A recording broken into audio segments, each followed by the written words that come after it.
भर्त्सना की है, कड़ी निंदा की है और कहा है सभी इसकी निंदा करें। उधर शराब नीति में केजरीवाल सरकार के घोटाले पर एक और स्टिंग ऑपरेशन सामने आया है। बीजेपी ने उसको जारी किया है। बीजेपी का आरोप है शराब घोटाले पर चर्चा से बचने के लिए केजरीवाल अपने एजुकेशन मॉडल की चर्चा करते हैं।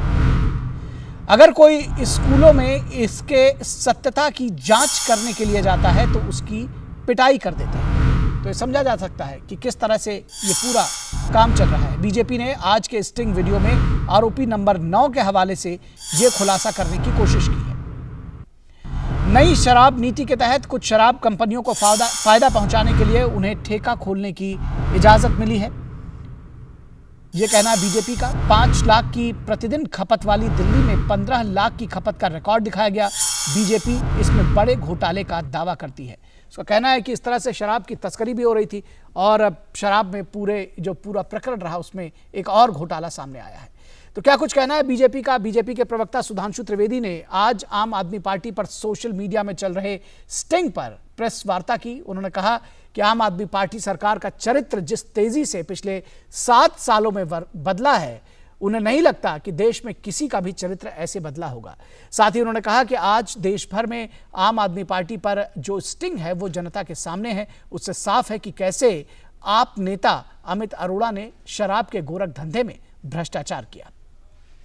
नई राजनीति का दावा करने वाली पार्टी की शराब ज्यों-ज्यों पुरानी होती चली जा रही है, उनके असली चरित्र का शबाब खुद ब खुद उभर कर सामने आता जा रहा है। इस घोटाले के आरोपी नंबर 9 अमित अरोड़ा किसी व्यक्ति को इतना विस्तार बता रहे हैं कि किस किस प्रकार से किस कंपनी को कितना पैसा लिया गया, एडवांस में पैसा लिया गया। और इतना ही नहीं है, इसमें सिर्फ पैसे लेने और देने का उल्लेख नहीं है, पूरी की पूरी पॉलिसी किस व्यवस्थित ढंग से बनाई गई कि चुनिंदा लोगों के हाथ में ही पैसा रहे और कैश का फ्लो भी उन्हीं के हाथ में रहे।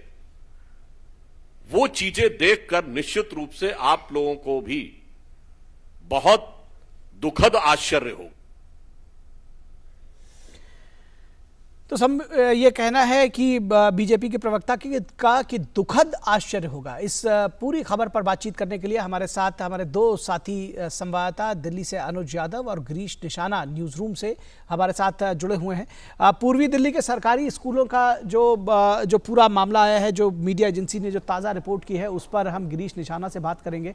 और हमारे साथ में अनुज भी बने हुए हैं जो शराब नीति है और जो स्टिंग ऑपरेशन सामने आ रहा है, दिन प्रतिदिन जो परतें खुल रही हैं, उस पर बात करेंगे। गिरीश, पहले सबसे आपके पास ये जो रिपोर्ट की है एजेंसी ने, क्या कुछ इस रिपोर्ट में सामने आया है? और यही इसी तरह की रिपोर्टिंग तो आप लोग भी करने गए थे जब वहां पर आप लोगों के ऊपर हमला कर दिया जाता है और उस तरह की किसी भी तरह की रिपोर्टिंग करने से रोका जाता है। जी बिल्कुल निखिल, आपने ठीक कहा, क्योंकि जिस तरह से रिपोर्टें सामने आ रही हैं उसमें साफ कहा गया है कि पूर्वी दिल्ली और उत्तर पूर्वी दिल्ली के काफ़ी ऐसे स्कूल हैं जहां पर विद्यार्थियों को सही से सुविधाएं नहीं मिल पा रही हैं।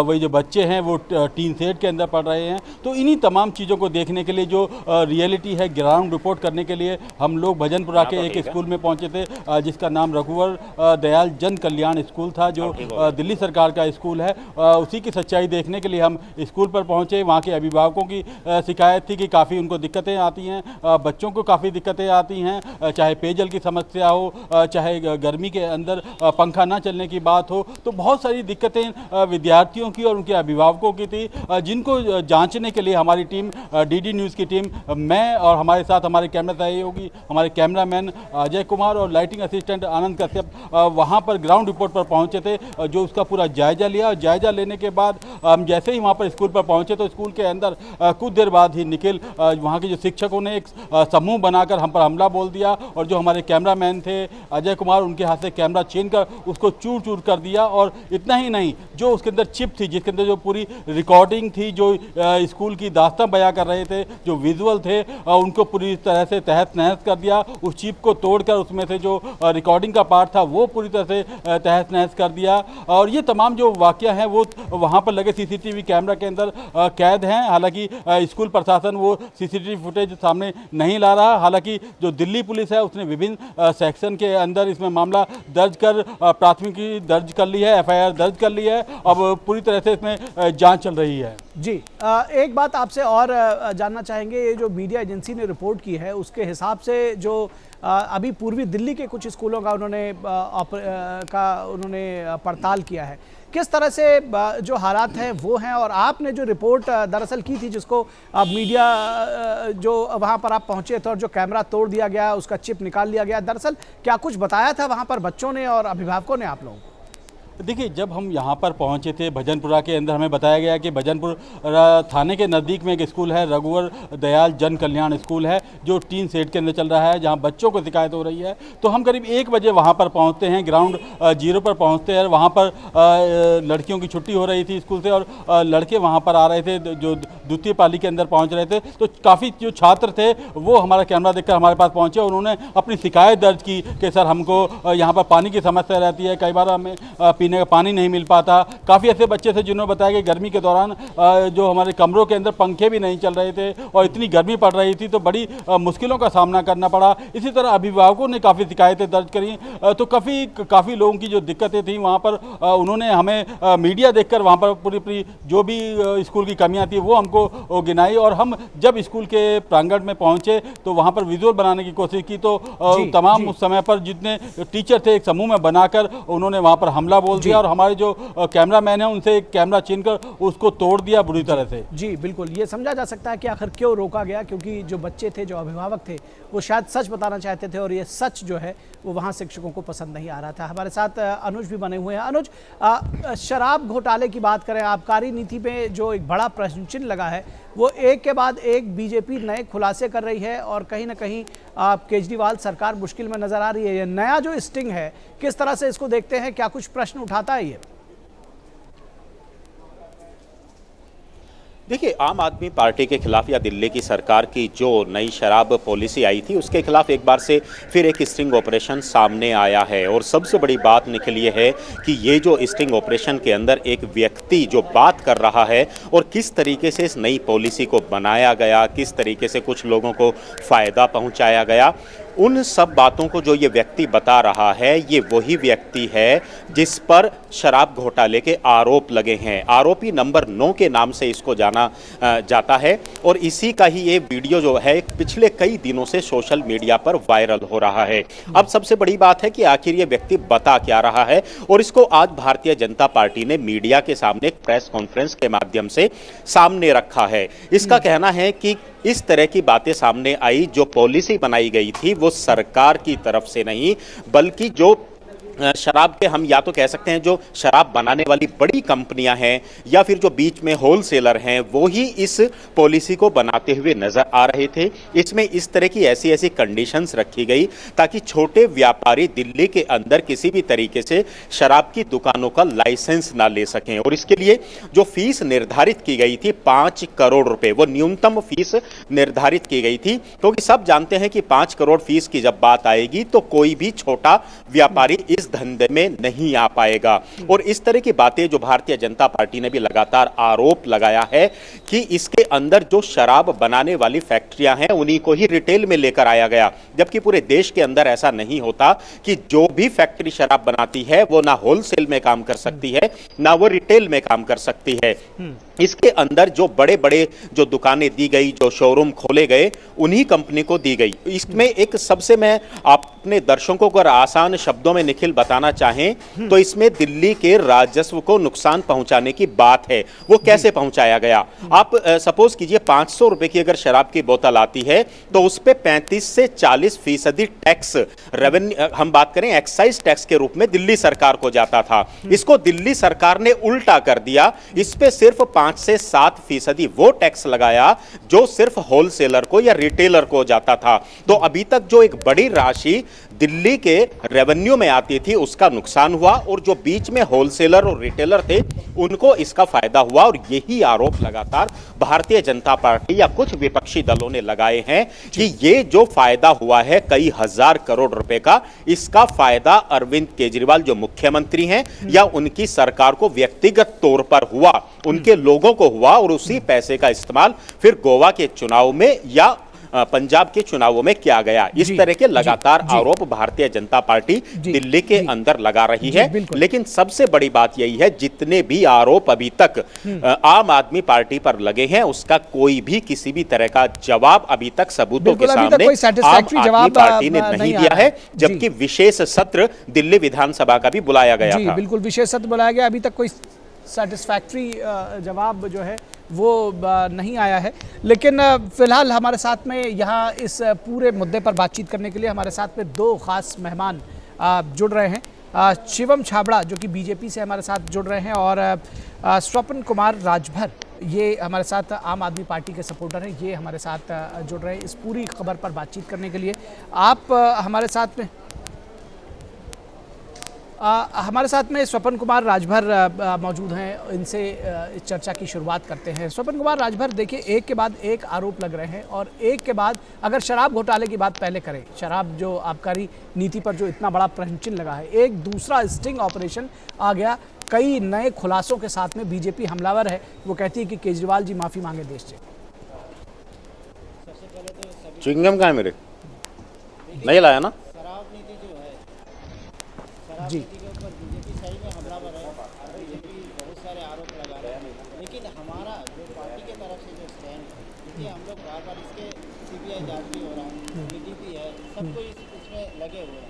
तो जो जांच हो रहा है, जांच प्रक्रिया में जो निकल के आएगा हम लोग तो उसी को मानेंगे ना, जनता उसी को मानेगी। नहीं, लेकिन जो स्टिंग ऑपरेशन में सामने आया है, दरअसल उसके विषय में हमारा प्रश्न है कि आप उसके विषय में क्या एक्सप्लेनेशन है आपका? सर देखिए, स्टिंग ऑपरेशन जो भी किया है, जो भी इसमें दिखा रहा है, तो इससे हमारा कोई पर्सनल ओपिनियन इसलिए नहीं है क्योंकि ये टोटली जांच के विषय है। अब स्टिंग ऑपरेशन जो दिखा रहा है उसको भी जांच होना चाहिए, जो सच्चाई है वो सामने आना चाहिए। हम लोग तो बार बार कहते हैं जो सच्चाई के सामना करने के लिए हम लोग तैयार हैं, सच्चाई के लिए हम लोग हरदम तैयार है। जहाँ आप सच्चाई दिखाइए, जो भी जांच में आएगा हम लोग उसके साथ देने के लिए तैयार हैं। चलिए, आप सच्चाई का सामना करने को तैयार। हमारे संवाददाता अनुज यादव हमारे साथ बने हुए हैं। अनुज, ये जो आम आदमी पार्टी के समर्थक हमारे साथ बैठे हैं, स्वपन कुमार राजभर, ये कह रहे हैं कि सच्चाई का सामना करने के लिए तैयार है, और जो कुछ दिखाया गया है दरअसल उस पर इनको यकीन नहीं है। क्या कहेंगे आप?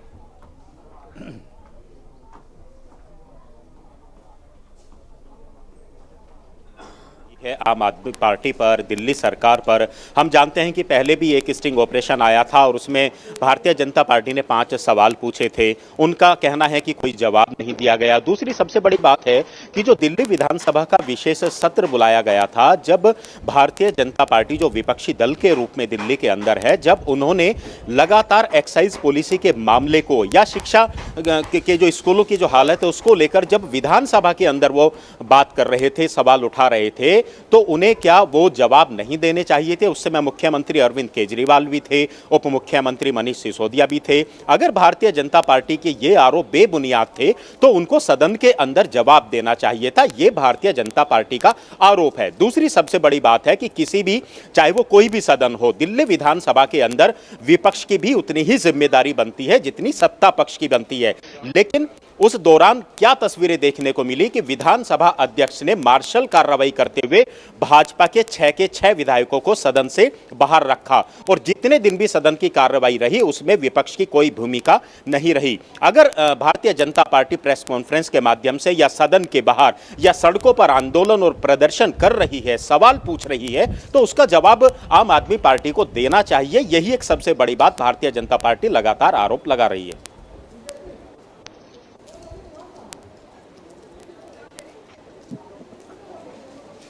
शिवम छाबड़ा बीजेपी से जुड़े हुए हैं। शिवम, आम आदमी पार्टी का कहना है कि ये जो पूरा स्टिंग ऑपरेशन, एक के बाद एक ये दूसरा स्टिंग ऑपरेशन आया है, ये तो जांच का विषय है और जब जांच होगी तभी सच्चाई सामने आएगी।